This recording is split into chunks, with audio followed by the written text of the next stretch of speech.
Award shows for art to me are some of the most ridiculous things. Yeah, right. Really? How many fucking albums? Oh, I don't even want to say her name, but they don't know. They don't know funny. It doesn't matter. You're right. It doesn't. It's just an industry way that they can celebrate each other, and then they put on a show, and the show generates money, and they make a bunch of money from the show, and then it becomes a thing they hold over your head. Maybe you can win a Grammy, maybe you can win an Emmy, maybe you can win a this. Yeah. You got to be a part of the club.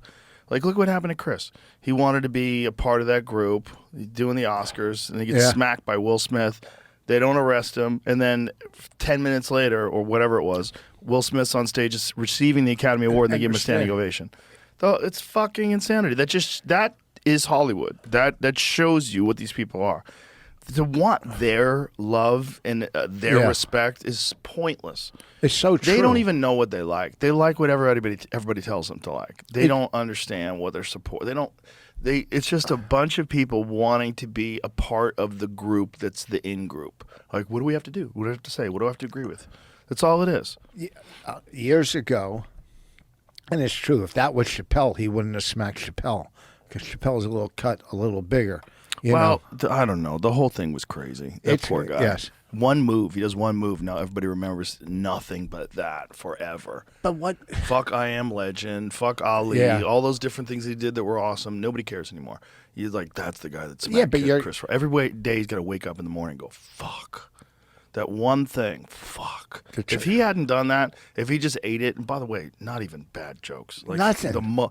G.I. Jane, like that's the most fucking, that was a powerful movie. It was a great movie about a strong woman. Like it's not even really an insult. It was just silly to smack a guy like that. And then that's your thing forever. People are going to remember that.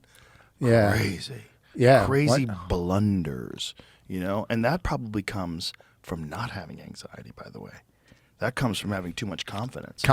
Too much. Too much. Yeah. Too much of a belief in yourself. Too much of a ego. Belief. Yes. In your own importance. That you can interrupt this entire enormous award show, the biggest award show in the industry. That you're set up to receive a fucking Academy Award in about an hour or whatever it was. You're going to go up there and smack a guy on TV? Why would you do that? Because he doesn't have that anxiety. So your anxiety shields you from doing some something stupid like that. shit. Yeah, the fear and the insecurity sometimes is good. Sometimes it's good for you. The lack of insecurity could be the worst thing. If you're too cocky, they say be humble. Yeah. Be humble, and I thought Chris handled it as well as he. What's he can he do? What can he do other than run off the stage? Yeah. Which he probably should have just walked off after he got smacked. Because he tried to keep going. I worked with him on both Oscars he hosted, and he is the nicest guy on the planet. If you're, I don't know, just from working with him, Yeah, he's a very nice guy. He's a nice guy, and he's harmless. Like you can't smack a harmless person.